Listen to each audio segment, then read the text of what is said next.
ఏది ఉత్తి ఆట కాదు. 5 10 అని రొంచెమైనా జమ చేసి పెట్టినావంటే ఒకరోజు ఊహించని విధంగా ఏదో ఒకటి జరిగి ఉత్తి చేతులతో నిల్చోవలసి వచ్చినప్పుడు అన్ని రోజులు కష్టపడి ఒక్కో పైసా కూడబెట్టుకున్నదంతా ఎవ్వరి సహాయం కోసం ఎదురు చూడకుండా మనకు ఉపయోగపడతాది.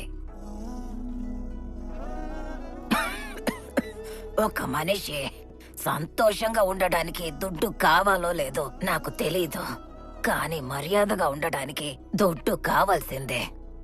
జీవితంలో బతకడానికి ఎవరైనా దుడ్డు అవసరం లేదు అని చెప్పినారంటే వాళ్ళకి దుడ్డు సమస్య లేకుండా బతుకుతున్నారు కాబట్టి అట్ట చెప్తున్నారని అర్థం.